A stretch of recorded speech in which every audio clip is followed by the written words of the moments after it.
Probability సంభావిత ప్రాబ్లంను ఈజీగా చేయటం ఎలా? చూడండి ఒకసారి ఇక్కడ మనకి in a simultaneous throw of 2 dice what is the probability of getting a doublet? అంటే చూడండి, 2 పాచికలను ఒకేసారి ఎగరవేసినప్పుడు పై ఉన్న అంకెలు 2 ఒకే అంకెలు అగుటకు సంభావ్యత ఎంత? అంటే 2 ఒకటే నెంబర్ రావాలంటే చూడండి, నెంబర్ ఆఫ్ ఈ ఈజ్ ఈక్వల్ టు 1 1 2 2 3 3 4 4 5 5 6 6. అంటే మనకి అవకాశాలు ఎన్ని? 6 అవకాశాలు ఉన్నాయి. కాబట్టి number of S is equal to చూడండి, డైస్కి ఉన్నటువంటి ఫేస్లు 6 టు ది పవర్ ఆఫ్ డైస్లు ఎన్ని అయితే అన్ని 6 ఇంటూ 6 ఈజ్ ఈక్వల్ టు 36.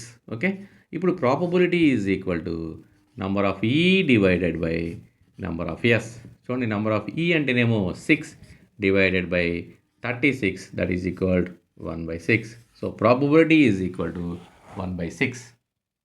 అనుపాతము చాప్టర్ను ఈజీగా చేయడం ఎలా? చూడండి ఒకసారి ఇక్కడ A is equal to 2/3 into B is equal to 5/7 into C అయినా A is to B is to C విలువ కనుగొన్నాడు. చూడండి నేను రాస్తున్నాను, A is equal to 2/3 into B. So మన బి తీసుకెళ్ళిపోయాం అనుకో, చూడండి A by B is equal to 2/3. ఓకేనా? అప్పుడు ఇక్కడ ఏమైతే చూడండి, A is to B is equal to 2:3 అని అర్థం. ఓకే, అలాగే ఇది రెండు కూడా తీసుకున్నాం. చూడండి ఇక్కడ B is equal to 5/7 into C ఇటు తీసుకొస్తే B by C is equal to 5/7. అంటే B is to C is equal to 5:7. దీంట్లో మనం ఏం కనుక్కున్నాడు? A is to B is to C కనుక్కున్నాడు. సో మనకి రెండు తీసుకుంటే చూడండి, ఇక్కడ మనం ఈ రెండింటిని ఈక్వల్ చేయాలి. అవునా? చెప్పాను కదా నేను, A is to B is equal to 2:3.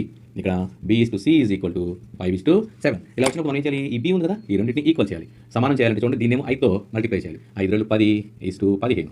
ఇక్కడేమో 3తో 3 5 15, 5 3 15 ఈజ్ టు 21. సో ఈ రెండు చూడండి ఈక్వల్ అయిపోయింది. కాబట్టి మనకు కావాల్సినటువంటి A is to B is to C is equal to 10:15:21. Answer is 10:15:21. Tense చాప్టర్ను ఈజీగా 1 మినిట్లో చేయడం ఎలా?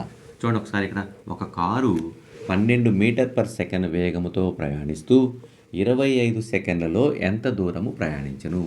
వేగము is equal to 12 metre per second, కాలము ఈజ్ ఈక్వల్ టు 25 సెకండ్స్. అంటే ప్రమాణాలు సేమ్ ఇలా ఉండాలి. కాబట్టి రెండు కరెక్ట్గా ఉన్నాయి. కాబట్టి ఇప్పుడు మనం కనుక్కోవాల్సింది దూరము ఈజ్ ఈక్వల్ ఫార్మాస్ ఇక్కడ ఉన్నాయి, కాలము ఇంటూ వేగము. So కాలమేమో 25 into 12.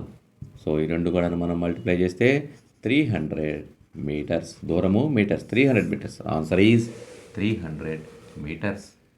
కటింగ్ ప్రాబ్లమ్ను ఈజీగా 1 మినిట్లో చేయడం ఎలా? చూడండి, పేపర్ని ఎలా ఫోల్డ్ చేయాలో మనకి ఇస్తాడు. ఉన్న పేపర్ని పైనుంచి కిందకి ఇలా మడవాలి, తర్వాత ఇలా హాఫ్ ఫోల్డ్ చేయాలి, దాని తర్వాత ఇట్లా ట్రయాంగిల్గా ఫోల్డ్ చేయాలి. ట్రయాంగిల్గా ఫోల్డ్ చేసిన తర్వాత చూడండి, ఇగోండి ఈ పార్ట్ కట్ చేసేయాలి. కట్ చేసిన తర్వాత మనం ఓపెన్ చేస్తే వీటిల్లో ఏది వస్తుంది, ఏ ఫిగర్ వస్తుంది అనేది ఆన్సర్. ఓకే, చూడండి ఇక్కడ మనకి. సో దీన్ని ఇలా కట్ చేసినప్పుడు దీన్ని ఇలా ఓపెన్ చేయాలి ఫస్ట్, దాని తర్వాత ఇలా ఓపెన్ చేయాలి, దాని తర్వాత ఇలా ఓపెన్ చేసాం. చూడండి మనకి ఏమొచ్చింది ఇక్కడ, ఇది. సో మనకి మీకు అవగాహన కోసం కట్ చేసి చూపిస్తున్నాను.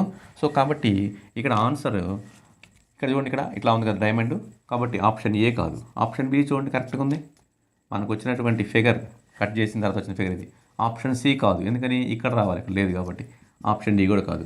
కాబట్టి ఆన్సర్ ఈజ్ బి. ఈజీ అనమాట. మనం కట్ చేసి ఒకసారి ప్రాక్టీస్గా మీరు చూసుకుంటే ఈజీగా అర్థమవుతుంది.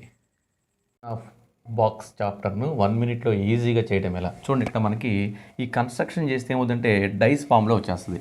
మొత్తం 6 ఫేస్లు ఉంటాయి కాబట్టి.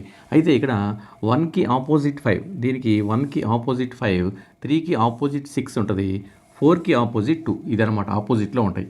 అయితే 1కి ఇక్కడ ఏమైంది, 1కి చూడండి, 1కి ఇక్కడ పక్కనే వచ్చేసింది. సో సైడ్లో ఉండడానికి వీల్లేదు, ఎందుకని 1కి ఆపోజిట్ 5. కాబట్టి ఆప్షన్ ఏ కాదు, పక్కన రాకూడదు ఇది, ఎందుకని ఆపోజిట్లో రావాలి.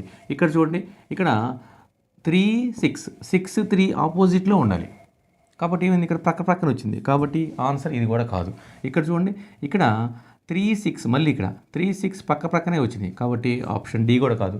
కాబట్టి ఇక్కడ option C. Answer is option C అనమాట. మనం దీన్ని డైస్ లాగా తయారు చేస్తే ఆప్షన్ సి లాగా వస్తుంది.